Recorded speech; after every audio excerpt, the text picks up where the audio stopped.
আল্লাহ আমার রব, এই রবি আমার সব। দামে দামে তুন মনে তারি অনুভব। তোমার দুনিয়াতে আমি যেদিকে তাকাই, অথই নিয়ামতে ডুবে আছি সবাই। পাক পাখালির গানে শুনি তসবি কলো রব, তসবি কলো রব। আল্লাহ আমার রব, এই রবি আমার সব। আসসালামু আলাইকুম। প্রিয় দর্শক, আপনারা যারা দেশে আছেন প্রবাসে, সবাইকে জানাই অনেক অনেক প্রীতি ও শুভেচ্ছা। শুরু হলো এনটিভি আয়োজিত এবং লাভ হেলো নিবেদিত অনুষ্ঠান আপনার জিজ্ঞাসা।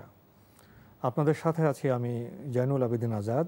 আর আজকে আমাদের মাঝে অতিথি হিসেবে উপস্থিত আছেন বিশিষ্ট আলেম প্রফেসর ডক্টর আবু বকর মোহাম্মদ জাকারিয়া। আসসালামু আলাইকুম ওয়া রাহমাতুল্লাহি ওয়া বারাকাতুহু।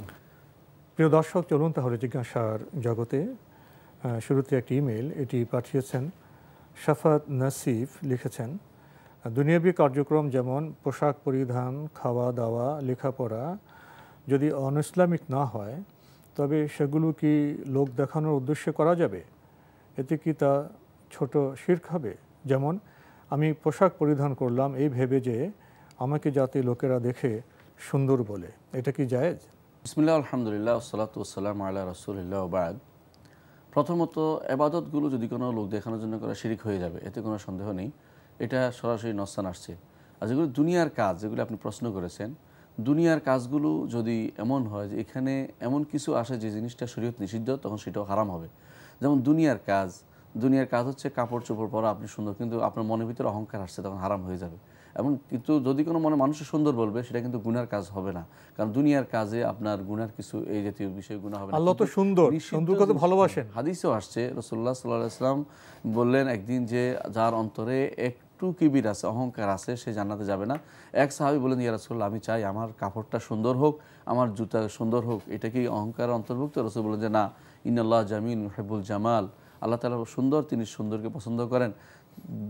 অহংকার তো হচ্ছে হককে ঠেলে দেয়া, মানুষকে অবজ্ঞা করবে, সত্যকে মানবে না, এটা হচ্ছে নিষিদ্ধ। এই জন্য দুনিয়ার কাজে আপনি যদি নিষিদ্ধ কিছু না যান, যদি নিজের অহংকার না প্রকাশ পায়, অর্থাৎ যেটা নিষিদ্ধ শরীয়তে, এমন কোনো কিছু টেনে না আনেন, যেমন কাউকে অবজ্ঞা করা, অহংকার করা, অথবা হিংসা করা, অথবা কাউকে কারোর উপরে বড়াই করা, এই জাতীয় কোনো কিছু যখন চলে আসবে, তখন সেটা হারাম হয়ে যাবে। অথবা কাউকে কষ্ট দেওয়ার মানসিকতা চলে আসবে, আপনি ভালো পোশাক পরে আরেকভাবে কষ্ট দিচ্ছেন, সেটাও কিন্তু হারাম হয়ে যাবে। যদি তা ইচ্ছা করে তাকে দেখানোর জন্য যে আমি কি পরি দেখো ইত্যাদি, তাহলে এটা ভিন্ন জিনিস। আর নিজে আমার ভালো পোশাক পরবে, ভালো খাবে, ভালো লেখাপড়া করবে, দোষের কিছু নাই, এটা তো প্রতিযোগিতা হবে। জি, এটা দোষের কিছু নাই, কারণ আল্লাহ তাআলা তার বান্দাকে যে নেয়ামত দিয়েছে, রাসূল সাল্লাল্লাহু আলাইহি ওয়াসাল্লাম হাদিসে আসছে, তিনি বলেন যে ইন্নাল্লাহ ইউহিব্বু আন ইয়ারা আসারা নি'মাতি আলা আবদিহি, আল্লাহ তাআলা পছন্দ করেন বান্দাকে যে নেয়ামত দিয়েছেন, বান্দার নেয়ামতের আসর, যেটা একটা প্রভাব, পড়ে, এটা আল্লাহ দেখেন।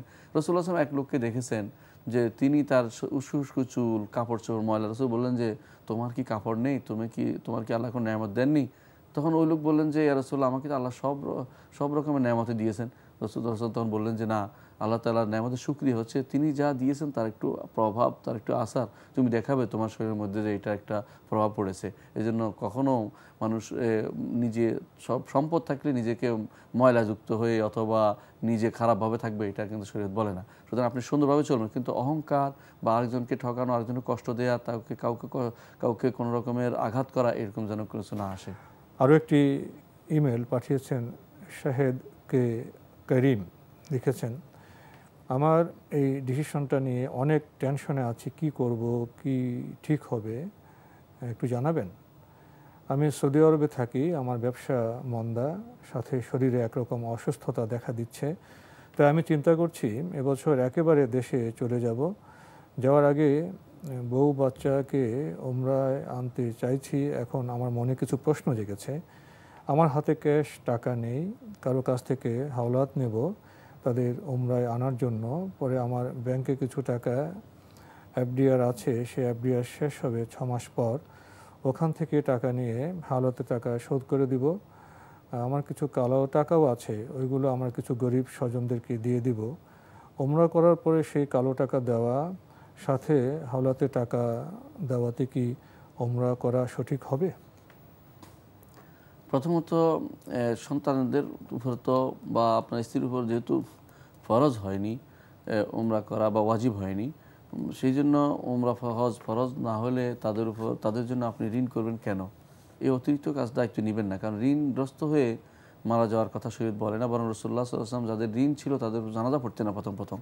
পরবর্তী তিনি পড়েছেন যখন আল্লাহ সম্পদ দিয়েছে তিনি দিয়ে দিতেন, ঋণ পরিশোধ করে দিতেন।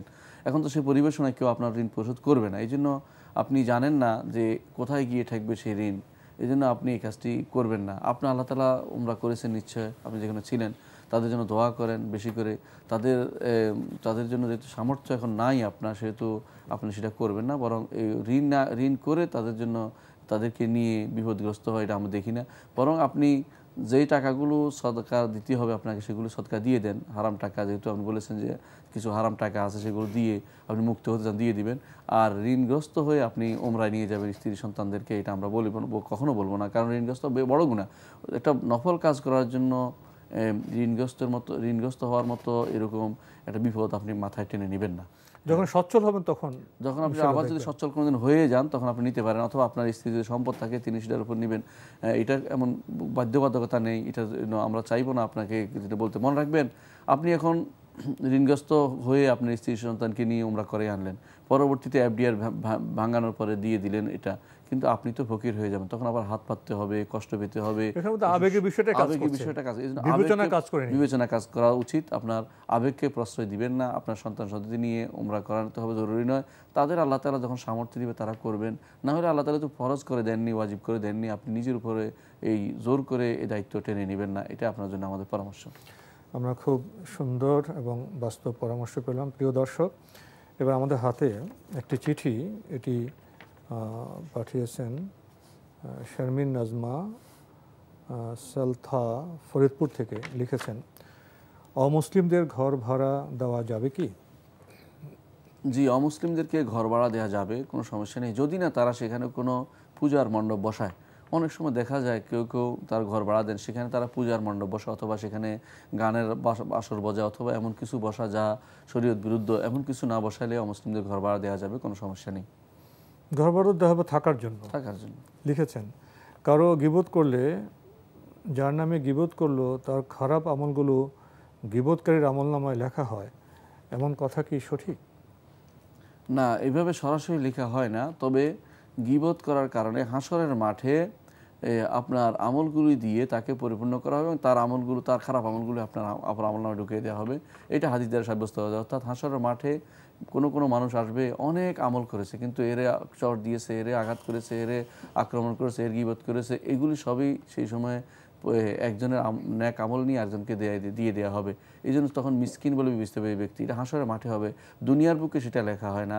দুনিয়ার বুকে কথাটা ঠিক নয় যে তিনি আপনার আমল সরাসরি লেখা হচ্ছে, পরিণতিটা ওদিকে যাবে আখিরাতে। জি, লিখেছেন, কোরআন শরীফের অনেক আয়াতে আছে সামান্য মূল্যে আয়াত বিক্রি করে, এটা কি তাবিজ বিক্রির ক্ষেত্রে প্রযোজ্য হবে? সামান্য মূল্য বলতে দুনিয়ার সবটাই সামান্য, কারণ আল্লাহ তাআলা কোরআন কারীম হচ্ছে আল্লাহর বাণী, আল্লাহর সিফাত, আল্লাহর এই বাণীর বিপরীতে যায় পৃথিবীটা পুরোটা দিলেও কিছুই না, এটা পুরোটা সামান্য। এই জন্য এর অর্থ হচ্ছে আল্লাহ তাআলার বিধানকে কোনো ক্রমে পরিবর্তন করা যাবে না, বিধানকে বাস্তবায়ন করার ক্ষেত্রে কোনো ক্রমে ছাড় দেওয়া যাবে না। এই বিধানকে শোনার পরে আমল করতে হবে, হুকুম মানতে হবে। আল্লাহর বিধানকে আল্লাহর জমিনে বাস্তবায়নের ক্ষেত্রে দুনিয়ার কোনো কিছু যেন কাউকে বাধা না দেয়, এর অর্থ এটা। আমরা সরাসরি বুঝি তাবিজের ব্যাপারটা চলে আসি। হ্যাঁ, তাবিজের একটা কারণ, কেউ যদি কোনো এই টাকা এটা বিক্রি করে টাকা খায়, অথবা এটা কোরআনে কারিমের আয়াত বিক্রি করার মাধ্যমে টাকা নিতে চিন্তা করে, তাহলে এটার ভিতরে পড়ার সম্ভাবনা আছে এবং সেটা পড়ার কোনো ধারণা কোনো তাফসিরে আসবে সেটা। কিন্তু ব্যাপকভাবে এর অর্থ হচ্ছে যে আল্লাহ তাআলা যে নির্দেশনা দিয়েছেন এই কোরআনে কারিমের যা চাহিদা, সেটার বিপরীতে আমল করা, এটা জানার পরেও দুনিয়ার কোনো কিছুর আশায়, অথবা চাকরির জন্য, অথবা নিজের বাঁচার জন্য, কোনো কিছুর জন্য আল্লাহ তাআলার বিধানকে পরিবর্তন করে অন্য কিছু নিয়ে আসা, সেটা দ্বারা এটা বোঝাচ্ছে, শুধু তাবিজ বোঝাচ্ছে মানে ব্যক্তিগত স্বার্থে বা অন্য কোনো স্বার্থে যদি পবিত্র কোরআনের যেটা ভাষ্য মূল বক্তব্য সেটাকে বিকৃত করা যাবে না, কমও করা যাবে না, বেশিও করা যাবে না, হুবহু কোরআনের আয়াত যেটা সেটাই পেশ করতে হবে যে কোনো মূল্যে। এটা বোধহয় এখানে মূল উদ্দেশ্য। তাবিজের ক্ষেত্রে যেটা আপনি নিয়েছেন সেটা হ্যাঁ ব্যাপকের ক্ষেত্রে যেহেতু এটা ব্যাখ্যা করতে গিয়ে ব্যাখ্যা করতে এসে যেতে পারে। কিন্তু বিরতির আগে ফরিদপুর থেকে পাঠানো চিঠি বোন শারমিন নাজমা, আপনার প্রশ্ন আমরা পড়ছিলাম। আপনি আরও লিখেছেন, আমরা ধর্ম বইতে পড়েছি প্রধান ফেরেশতা 4 জন, জিবরাইল আলাইহিস সালাম, মিকাইল আলাইহিস সালাম, ইসরাফিল আলাইহিস সালাম ও আজরাইল আলাইহিস সালাম, কিন্তু কোরআন শরীফের কোথাও আজরাইল আলাইহিস সালামের নাম নেই।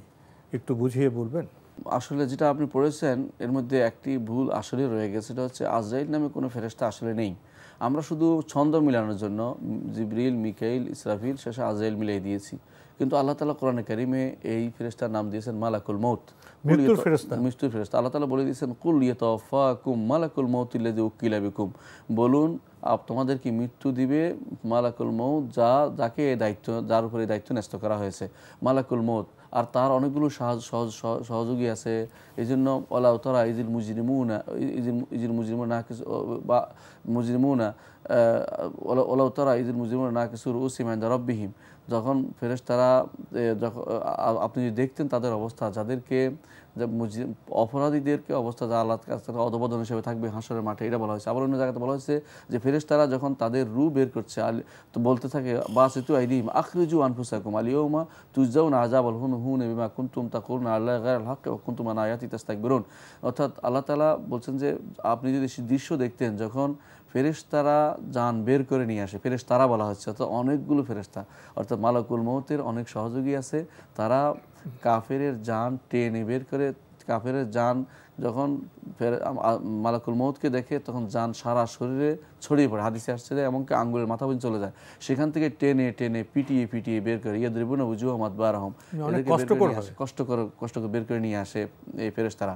কিন্তু যে মূল দায়িত্ব তার নাম হচ্ছে মালাকুল মউত। এই নামেই আজরাইল নামে কোনো কথা কোরআনে কারিমও আসে নাই, রাসূলের কোনো হাদিসে আসে নাই, এমনকি এটা আমাদের সালবে সালিনে কোনো শব্দ আসে নাই। এটা নিয়েছে কেউ কেউ আহলে কিতাবদের কোনো গ্রন্থ থেকে নিয়েছে, কিন্তু সেটাও প্রসিদ্ধ কোনো গ্রন্থতে আসে নাই।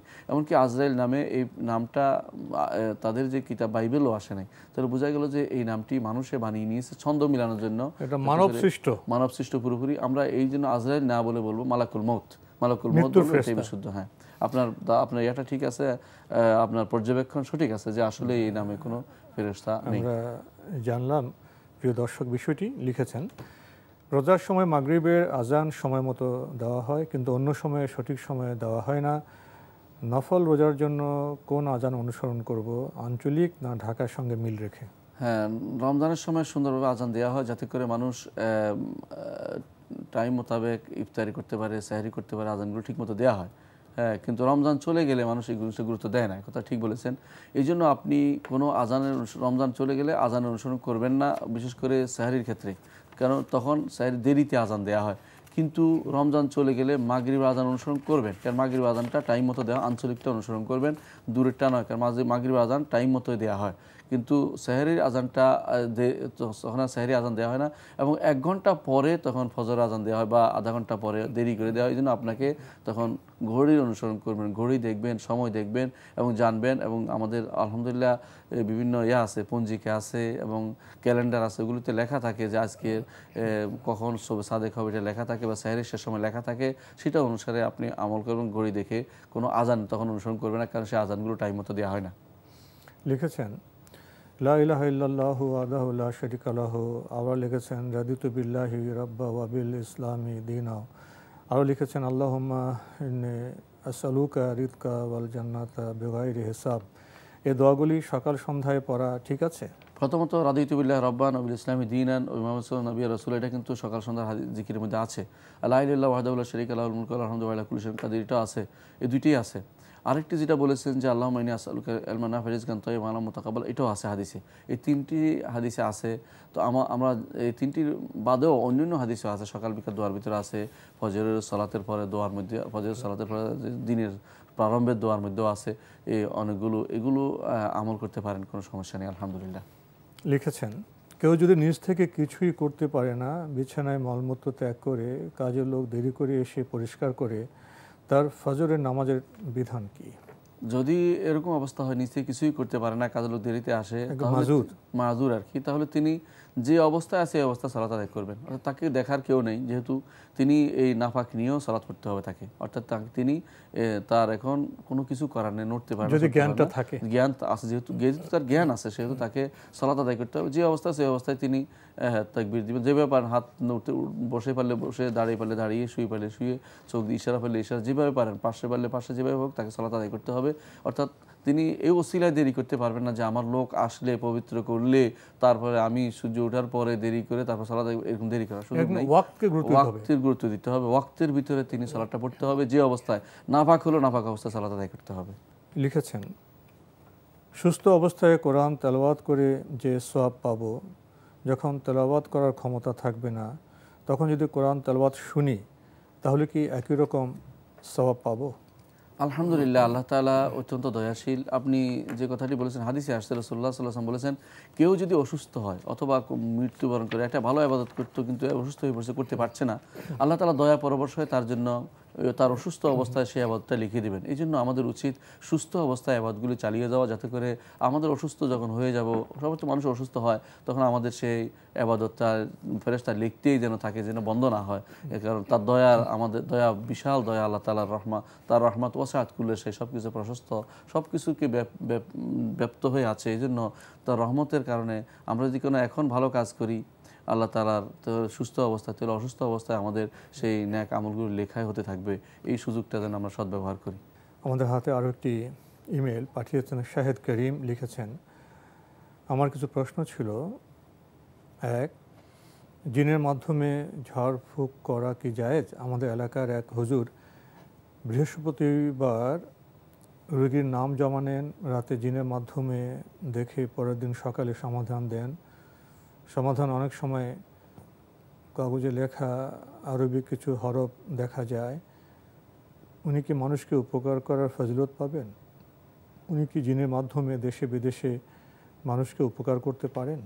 প্রথমত, জিনরা মানুষের উপকার খুব কমই করে, তারপর যারা করে তারা ভালো জিন। এরকম জিন যে কেউ কারো উপকার করে দেয়, উপকার নেওয়া যাবে না এটা আমরা বলছি না, নেওয়া যাবে, কিন্তু বেশিরভাগ সময় এই সমস্ত জিনরা অত্যন্ত শয়তান প্রকৃতির, শয়তানি এরা জিন, যারা কাফের, এগুলো শয়তান থাকে, এগুলি কোনো একটা ভালো কিছু দেখিয়ে, ভেলকি লাগিয়ে অথবা কোনো একটা দেখিয়ে অন্যভাবে তাদেরকে প্রভাবিত করে দিন ইসলাম থেকে তাদেরকে বের করার চেষ্টা করে থাকে। এই জন্য এদের ভালো দেখিয়ে তাদের থেকে সাবধান থাকতে হবে। ভালো কিছু দেখিয়ে তারা শেষ পর্যন্ত আপনাকে ঈমান থেকে বের করে নিতে পারে। অনেক সময় দেখা যায় তারা আপনার জিনিসপত্র পৌঁছে দিচ্ছে, হাজিদের কাছে পৌঁছে, কিন্তু এরা ওই সময় করবে যখন আপনি তাদেরকে সিজদা করবেন অথবা তাদের ব্যাপারে বেশি বিশ্বাস করবেন, তাদের ব্যাপারে কোনো কিছু করার ব্যাপারে চিন্তা করবেন, তখন সেটা। এই জন্য এদের উপর কোনোদিন নির্ভরশীল হওয়া যাবে না। তারা যদি উইলিংলি কোনো ভালো কাজ করে দেয় তো এটা করবেন।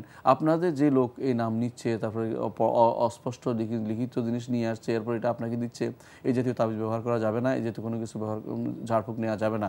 ঝাড়ফুঁক হতে হলে তা জানা জিনিস দিয়ে করতে হবে, যেমন কোরআন আয়াত বা রাসূলুল্লাহ সাল্লাল্লাহু আলাইহি ওয়াসাল্লামের কোনো হাদিস যেগুলো রাসূল করতেন সেগুলো দিয়ে শুধুমাত্র ঝাড়ফুঁক করা যাবে। আর তাবিজ মোটেই এই সমস্ত লোক এই জিনদের থেকে কোনো ক্রমেই নেওয়া যাবে না। এই জাতীয় উপকার কখনো গ্রহণ করা যাবে না। যদি সরাসরি উপকার করে দেয় কোনো জিন, আপনি দেখতে পাচ্ছেন যে আপনি খাদে পড়ে গেছেন, জিনকে বলে উঠে দাও, সিজদা করবে না, কিছু করবে না, উঠে দাও, তো যদি উঠে দেয় ভালো কথা, উপকার করলো, কিন্তু এর কারণে তাকে যেন কোনো রকমের ইবাদত করা না হয়, তার কাছে আহ্বান করা না হয়, বিপদে পড়লে তার কাছে উদ্ধার কামনা করা না হয়, এগুলি খেয়াল রাখতে হবে। আর তারা সাধারণত এতটুকু না করলে কখনো আপনার উপকার করে দেয় না। হাসরের মাঠে আল্লাহ তাআলা জিজ্ঞাসা করবেন, ইয়া মাশার জিন্নে কাদ ইস্তাকসারতুম মিনাল ইনসি, হে জিন সম্প্রদায়, তোমরা তো মানুষদেরকে বিভ্রান্ত করেছো দুনিয়ার বুকে। ক্বালা রাব্বানা ইসতামতাআ বা'দুনা বিবা'দিন ফাবালাগনা আজালাল্লাযী আজালতা লানা ক্বালা আন-নারু মাসওয়াকুম। তারা তখন বলবো যে আমরা একে অপরের উপকার করেছি, আমরা শেষ করতে হবে, আমরা একে উপকার করেছি। তখন আল্লাহ বলল তোমাদের জন্য জাহান্নাম। এই জন্য এই জাতীয় উপকার নেওয়া যাবে না। তো আজকে আমাদের এখানে শেষ করতে হচ্ছে। আপনাকে অনেক ধন্যবাদ। আপনাকে অনেক ধন্যবাদ। প্রিয় দর্শক, আমরা এতক্ষণ দেখছিলাম এনটিভি আয়োজিত এবং লাভেল নিবেদিত অনুষ্ঠান আপনার জিজ্ঞাসা। আমাদের অনুষ্ঠান আপনারা এনটিভি অনলাইনেও দেখতে পারবেন। ভিজিট করুন www.ntvbd.com। এছাড়া ইউটিউবে এবং আমাদের ভেরিফাইড ফেসবুক পেজে অনুষ্ঠান দেখতে পারবেন। প্রিয় দর্শক, আমরা শেষে জিনদের নিয়ে প্রশ্নের সম্মুখীন হয়েছি। আপনারা যারা সচেতন পাঠক তারা অবশ্যই পত্রিকা পাতায় বোধহয় জিনের বাদশার বা টেলিভিশনে জিনের বাদশার কিচ্ছা কাহিনী, প্রতারণা ঘটনা দেখেছেন। জিনকে নিয়ে অনেক ঘটনা ঘটে। প্রশ্ন জাগে, জীবনকে সুন্দরভাবে অতিবাহিত করার জন্য কি আমাদের ধর্মে কোনো নির্দেশনা নেই? পবিত্র কোরআনে হাদিসে কি কিছু নেই? নবী ইসলাম এবং আমাদের মহান সাহাবারা যে জীবনযাপন করেছেন, জীবনের বিচিত্র সম্পর্ক সূত্রে কি সেখান থেকে আমরা বিধান বা নির্দেশনা পাই না? আসুন আমরা সঠিক এবং সরল পথে চলার চেষ্টা করি। বক্রপথে গেলেই বোধহয় বিভ্রান্তির সুযোগ এসে যায় এবং শয়তান তো আমাদের সেই বিভ্রান্ত পথে নিয়ে যাওয়ারই চ্যালেঞ্জ দিয়ে রেখেছে। আসুন এসব বিষয়ে আমরা আরও সচেতন হই, সতর্ক হই। চিঠি লিখুন, প্রশ্ন পাঠান আমাদের ঠিকানায়। পরিচালক আপনার জিজ্ঞাসা, এনটিভি, বিএসসি ভবন, 7ম তলা, 102 কাজী নজরুল ইসলাম এভিনিউ, কারওয়ান বাজার, ঢাকা 1215। আপনারা ইমেলও করতে পারেন। আমাদের ইমেল অ্যাড্রেস আপনার জিজ্ঞাসা @ntvbd.com। প্রিয় দর্শক, মহান আল্লাহ আমাদের সবাইকে নিরাপদে রাখুন, রাখুন শান্তিতে। আসসালামু আলাইকুম। আল্লাহ আমার রব, এই রবি আমার সব, দামে দামে তুন মনে তারি অনুভব। আল্লাহ আমার রব, এই রবি আমার সব।